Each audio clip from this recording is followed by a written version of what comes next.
So, welcome to Northern Powerhouses, our business success stories series of interviews.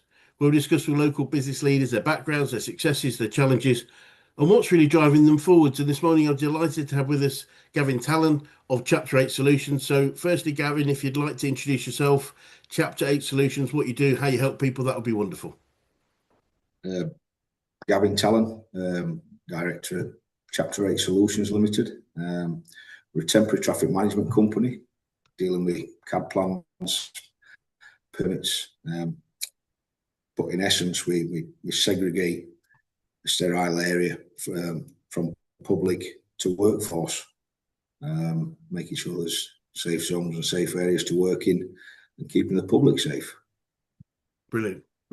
So important. It's funny you say that. Sorry, so you say that. I came past somebody recently, and it was just somebody trying to cut a big hedge, and there was no coverage whatsoever, and it was literally only saw the last minute. They're literally almost in the hedge, and you just think, come on, it's a big long hedge. It wasn't as like we're going to do 2 minutes work, and you just think, and you without seeing the sort of thing that you do, you realise how unsafe it would be if you didn't do what you did. If that makes sense.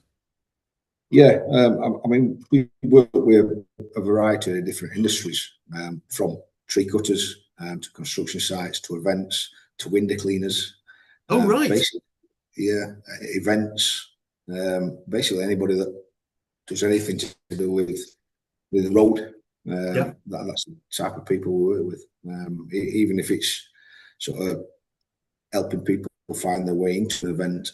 It's not just the actual event; it's signposting to make sure they've got the best routing. And we're not going to congest certain roads.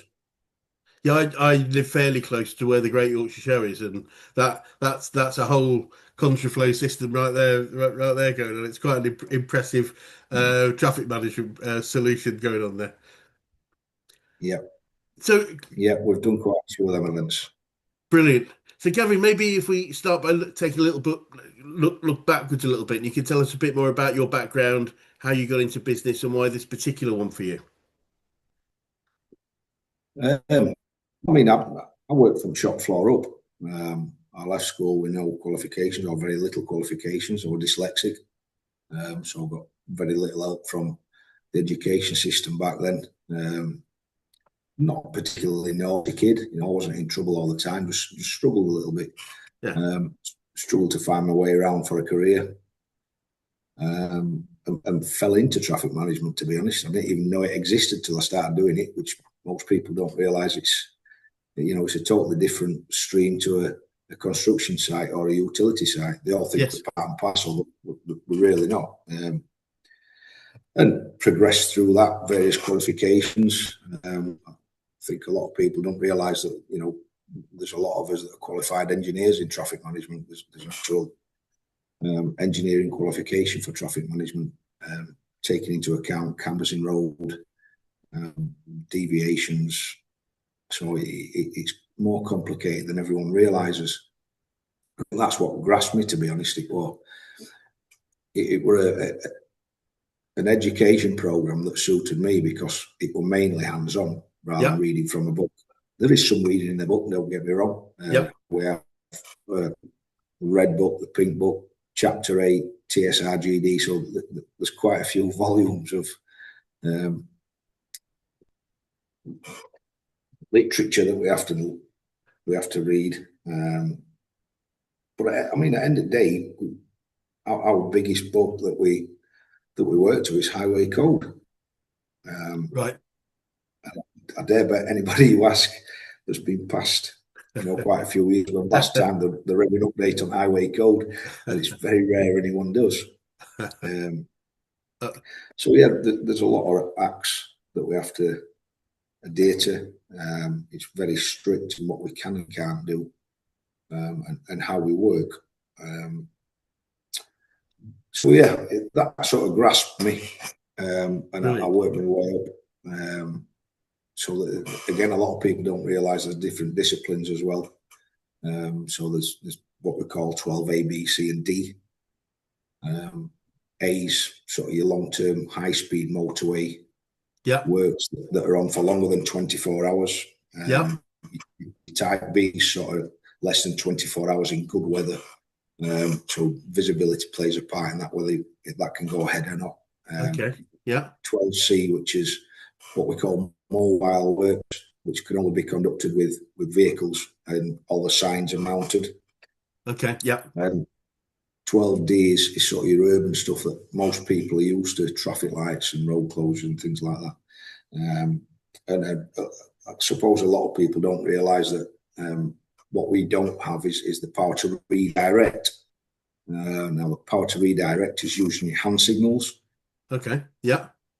Right. Everything we do has got to be with signs and cones. Yeah.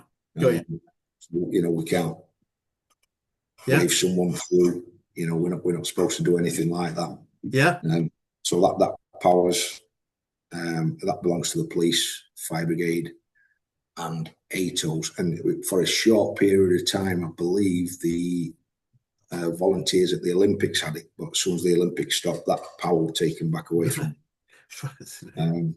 Fascinating. Yes, so it's quite in depth. There's a lot more to it than most people realised. Yeah.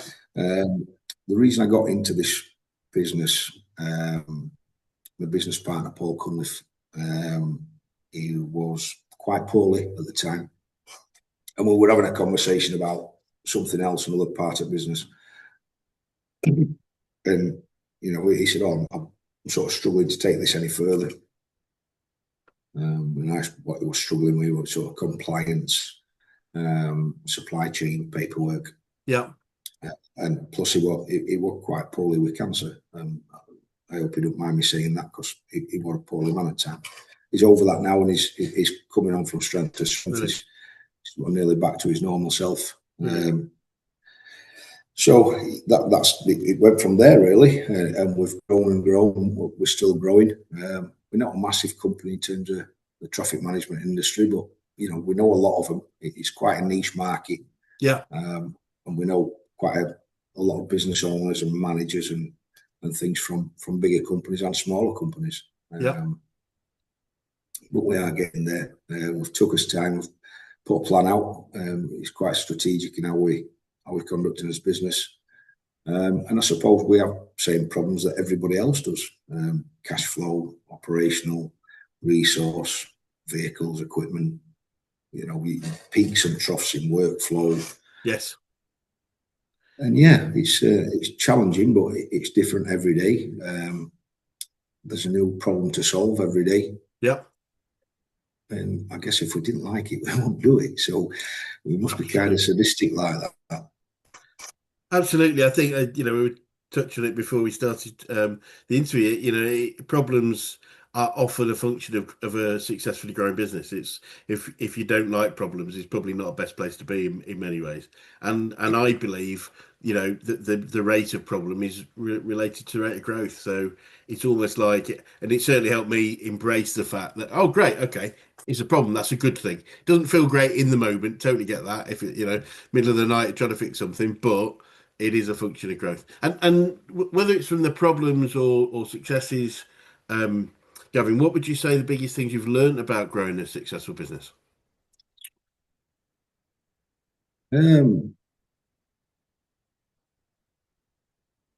Probably the importance of your staff around you. Yeah. That sort of security that that's their job, and they're going to do it to their best possible capabilities, and making sure that they are capable. We've built quite a strong, reliable team. It's not happened overnight. Don't get me wrong. Yeah. We've had some good and bad. But yeah, we're definitely getting the right people with the sort of right experience and qualifications. And I think that's an important part as well, that, the qualification part isn't massive. It's more the experience, getting people that can work together, because we found that's a massive part. It doesn't matter about the experience sometimes, all the qualifications, but if they can't gel with the team, for whatever reason, one reason or Yes. another, that seems to be a massive issue as well. That people don't give it their all. We Yeah. do encourage everybody to get on, and we try and find those people that we know will fit in. Yeah. So yeah, that's a big part of recruitment for us. People getting along, people not, the people we've got at the minute that we're very, very lucky to have. We're under no illusions of that. Great. They're taking extra workload without asking or being asked, even if it's not in their sort of area, and which I'm not 100% keen on myself. But I understand why they do it, because it makes their job easier as well. So Yeah. everybody's willing to chip in, and when things get tough, and things do get tough, it's not all plain sailing. People are willing to dig their heels in and get stuck in, which is, it takes me back every time. The dedication from us team's unreal. Brilliant.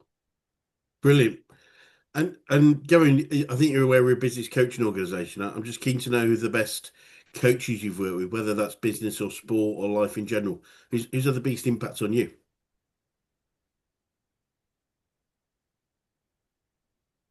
Good question. I mean, I suppose at the minute we work with the Barnsley Productivity Group, a guy called John Mellor, who's been fantastic. Sometimes I've offloaded onto him and he's took it, but he's sort of a specialist in processes. Right. We do have quite a lot of processes in place. Sometimes I wonder if we've got too many.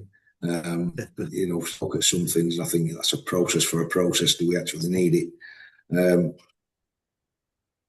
John's been quite good with us. That quite recent. Coaches. There's been a few individuals, to be Yeah. fair. I don't think I could pick out one in particular, but sort of little bits off Yes. individuals throughout my careers has helped me massively. I think that happens a lot. Is picking just, and sometimes it's just a word or an individual meeting or something, isn't it? That just helps Yeah. us just position a particular thing that's struggling for us. And whether it's from any of those guys or any other source, I love collecting quotes about business and life in general. Do you have any favourite quotes you catch yourself using on a regular basis you can share? Don't worry if you don't, by the way. It's okay, but I it's don't really feel, to be honest.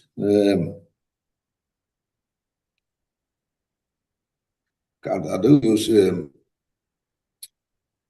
when something's happened, it's been, I won't say a disaster, but when things have gone wrong, I find myself saying, well, at the end of the day, it's night. I mean, the next day's a new day and we start again. I like that. I Um, like that. It, yeah. I think that's pretty cool. So somebody said recently, which is quite the same, but it's similar sort of thing. Is we've all survived 100% of the problems we've had so far, Yeah. Yeah. and I think that's quite a Yeah. cool way of thinking about it because we do have problems. We mentioned that before we started, and it's they are a problem, and at the time they can feel like they're the worst thing in the world, but we all overcome them in general. And similarly, and again, there's okay if you don't have any answer. Any favourite books or podcasts that you recommend? Any form of learning that you can recommend that's good for anybody watching? It depends what type of learner you are. I Yes, think great I point. think that thing for me is learning how I learnt. Yes, Because when you go through the education system, you get told you need to read these books. You need yeah, to read these books and do this exam. Where I need to watch somebody or do yes, it and me make too. mistakes. And I think that's more important than recommending a podcast or a book to read or a career to choose. Is find out more about yourself and how you learn to start with. Brilliant. I think that's more important than anything to me.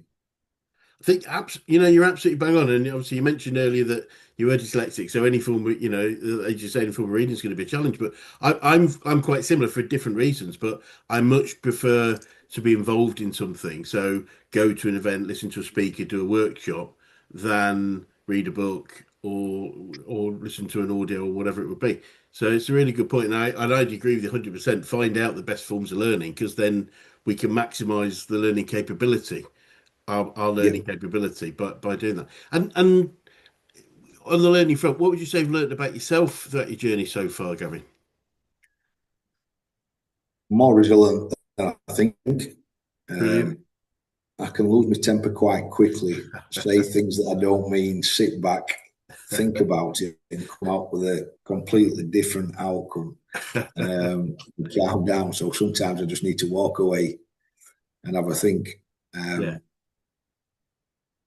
yeah, I'm surprised at how resilient I am sometimes, where I think, yes, I'm not going to be able to do this, and then actually do it, and it's not as bad as I think. So brilliant. I'm not afraid to do things wrong and fail.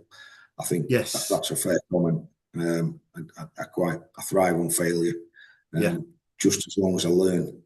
Um, a- absolutely. It's interesting you say that. So our founder, who's a very, very successful guy, he told me many years ago, it's always stuck with me. He said he believed he was as successful as he is because he'd made more mistakes than anybody else he knew, not despite it. And it was because it was the willingness to fail and make mistakes that drove him and the yeah, business forward. If that makes sense. yeah, 100%. I 100% get that. And yet, so Uh, many people can get head up with, yeah, but what if it goes wrong? And it's like, yeah, well, that's okay. We'll sort it out. It's yeah, it's it's been able to do that. That's I would suggest that's quite a skill. That's quite a skill and capability that many people do struggle with. And I meet them in what I do. That it's the fear of failure that's holding people back, rather than the fear, fear of not the fear, the pleasure of success, if that makes sense. yeah, 100%. And in actually coach my organisation, we have a definition of a true business because we meet lots of business owners that are sort of too embedded in the business, if that makes sense. So our definition of a true business is a commercial, profitable enterprise that works without its owners. I'm just keen to get your thoughts on that. Difficult one for me to answer, to be fair. I try not to micromanage.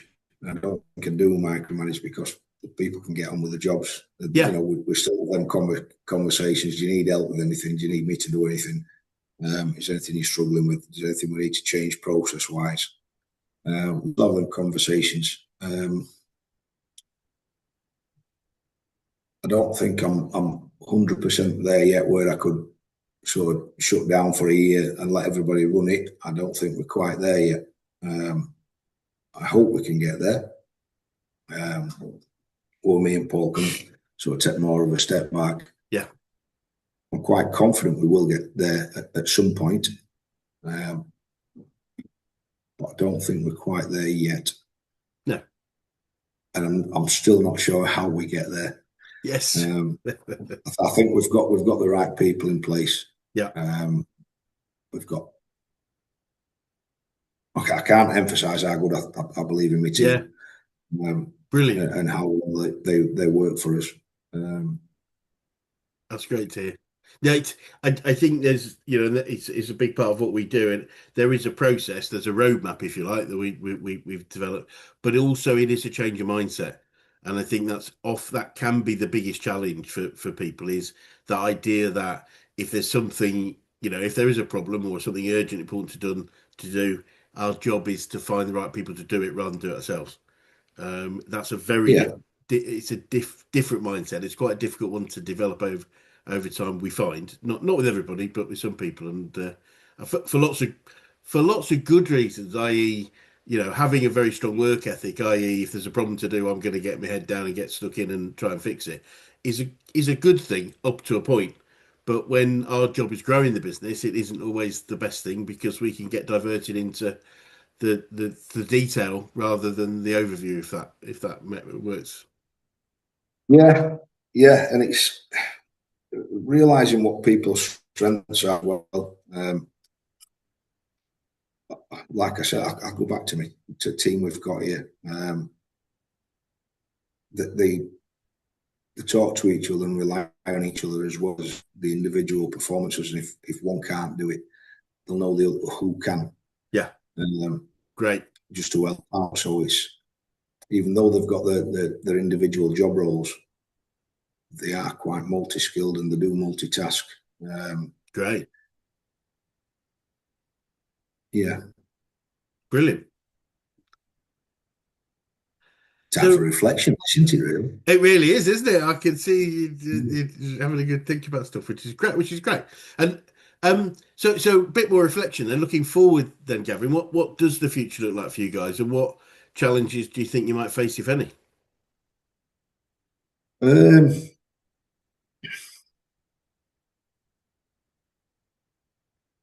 what does the future hold for us? It's a good question. Probably not the lottery win. Um, but having said that, we've just fetched some more people onto the supply chain to assist with that, which we're grateful for. Um, we've just really started going into public tendering, Oh, which brilliant. we've never really looked at before. There's one big tender that I can't really say anything about at the minute. No, We've got good to luck. a stage in that just getting through the PQQ into the ITT were an achievement for us in Yes, itself. great. Um, and now things are starting to get real with that. So Brilliant. a little bit daunting. Good luck. I don't think it's too big for us to manage because we've got the time to ramp up for that. But it's certainly a massive step in that direction. Brilliant. Also tended for all the sort of local councils, and we're just waiting to hear back on that. But we've fetched an outside sourcing to help us with this tendering, Yep. just to guide us. Um, and so far it's going well. So we've already opened a depot up in Oswestry, one in Sunderland. We're based in Goldthorpe in Barnsley. Yep. We're just looking at another one in Coventry. Right. Oh, wow. So yeah, they're not massive depots. They're enough. They're enough to Brilliant. get where we need to get to. So everything's coming along, and like I said, it is all strategic. We do have a 5-year plan that we keep changing. um, yeah, but what does the future hold for us?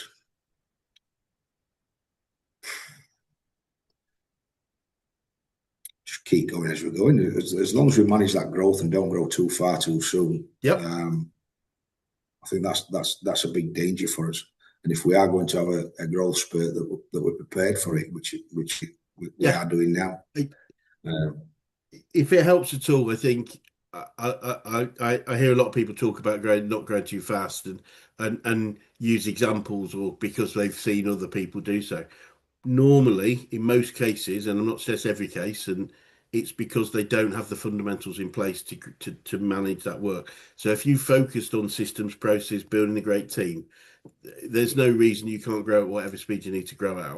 In all honesty, I think it's a bit of a fallacy because the truth is, I had this conversation last week. You know, for every business that grew too fast and failed, there's probably another one that grew fast enough and it's still around. It's really whether or not you prep for it is about foundations, putting the foundations in. And if you've put the foundations, and it sounds like you are, systems, processes, people, then really it shouldn't be as challenging as it would be for an organization. Imagine an organization, no processes, no solid team that has been around for a long time, no in inbuilt knowledge to the depth that you've probably got it. Yeah, and you try and double, treble, quadruple the size of the business, it's probably going to find itself out. But if you spent the time doing what you're doing, you've clearly got a lot of capability and knowledge of what you do. Then there's no reason. There's plenty of businesses that do grow and have grown fast. I would Yeah, suggest. And yeah, there is, and we're aware of that, especially in our industry. But at the minute, as we've got milestones. When we reach the milestones, we know we need to recruit in which area. brilliant. So we've already got sort of that set out, what we're Yeah. going to need, when we're going to need it. Hopefully, you don't know if it's going to work until it works. No. But if you've got a plan, again, one of the reasons businesses fail, they don't have a plan. You've got a Yeah, plan. Do you have to change it 100%? Because the plan should be based on the goals we've set. The goals don't need to change, but the plan, how we get there, can, because things change. I think it's a bit like, I think having a business is the analogies around having a boat is quite close in terms of, if you've set a destination, wherever it might be, go to Bahamas or something, and you start sailing, well, wind and tide can blow us off course. yeah, So that, and if that's so, we change direction, we change the plan to keep us on target, or we accept where we're going to end up. But that, and again, I would suggest a lot of businesses fail because they don't have a plan. They don't have. Our founder said something to me a long time ago, which again on a plan, which I thought was really valuable, was the value of a plan is in the planning, because when we do planning, we go the what if that doesn't quite go, what if we don't get, this doesn't happen, or and that's one of the key values of the plan, not just the end thing that comes out that says we're going to do that, do that, do that. It's we've thought about it, and again, these are the foundations that we can put in to not guarantee our success, but more and more ensure our success. I yeah, believe anyway. yeah. No, 100%. I mean, right earlier, we identified that one of our, no, I don't like to call it a failing because it wasn't a failure, but we identified that communication between departments weren't solid. So we built a system, not very complicated, but we built a system that will eliminate that, or eliminate sort of 95% of that Brilliant. Brilliant. communication error. That fantastic, absolutely fantastic. And just looking back then, Gary, if you started the business again, is there anything significant you do differently, do you think?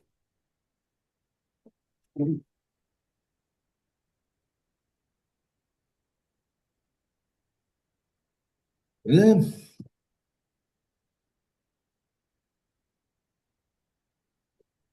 Hard to say, because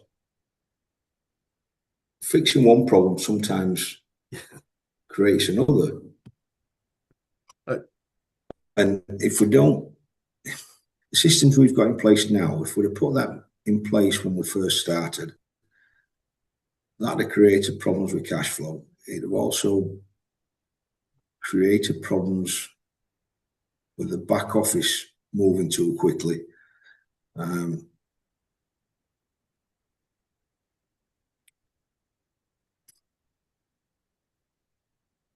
it's a difficult question, because no, I don't think there is, because every business has problems day to day, yes, and 100%. the priority is to find a way, find an answer, a solution.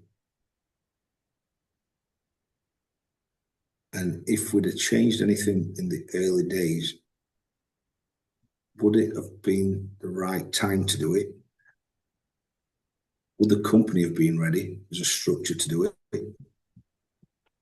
Don't get me wrong, I'm not trying to say we've done everything perfect, but far from No, it. no, you're not If saying that. any fundamental changes that we would have made early doors would have probably, we wouldn't have been in a position we are today, because everybody's learned from it, not just myself, the company's learned from it. There's probably a couple of contracts we shouldn't have taken, and just managed through.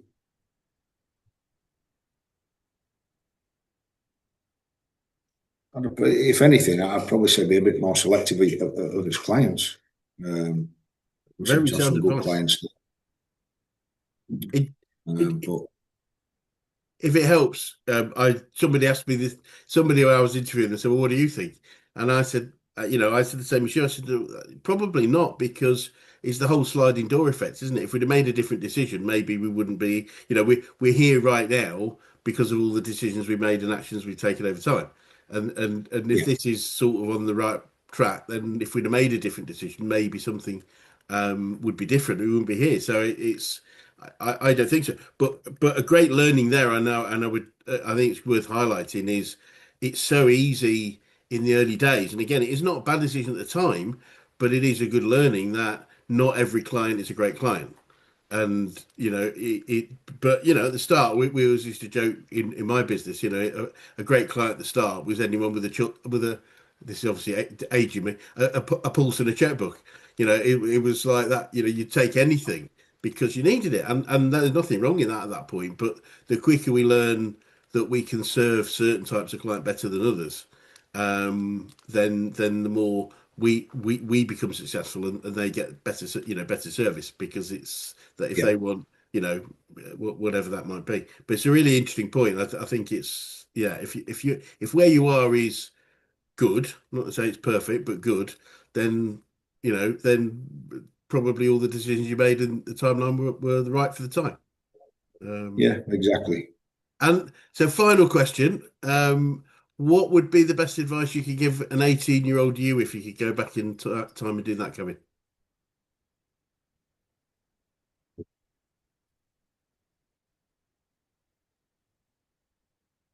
Another great question.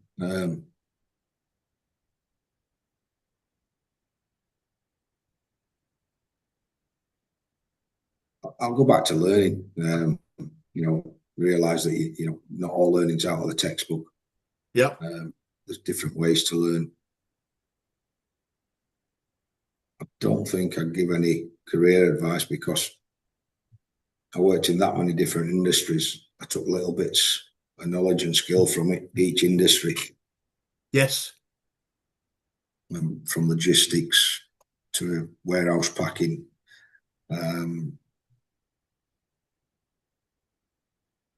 I did quite a variety of different industries going Brilliant. through. Just not knowing what I wanted to do or what I wanted to be. I had no idea. But the skills I learned from that, even silly things like, in a warehouse, everything's labelled and it's that's that destination. It's easy to find. From route planning in transportation, how important that was, making sure the load's secure, making sure you know which order you're going to do your drops, which helps in the back office as well, the financial side, commercial side, realizing that you're not always going to make the right decision, but it's the right decision at that time. Yeah. Um, I worked on the highways network for 7 years, winter maintenance, gritting, a little bit of civil engineering, replacing pedestrian barriers. That taught me quite a bit in our industry as we are now. And I'd probably tell them to get along with some people better than you did, rather than just because you can't do it on your own. No. And then probably at that time, I felt, like I had to do it on my own. There was Yeah. no help there for me. So realizing that people are actually trying to help you, they're not trying to be as obstructive as you think they are. And I did feel sometimes people were being obstructive towards me, and they really won't. Yeah. And Fascinating. I Fascinating. realise that now. Brilliant. Well, Gavin, it's been fascinating talking to you this morning. I really appreciate your time. And for anyone that's watching would like to get in touch with you or Chapter 8 Solutions, what's the best way of doing that? Probably by email, info at ch8ltd.co.uk. Brilliant. Well, look, it'd be great to swing by another 6, 12 months and just see how things are going. Have you won that tender? Good luck with that. I hope that is successful for you. But for now, thank you so much for your time. Thank you very much, Chris. Thank you. It's a Thank you. pleasure.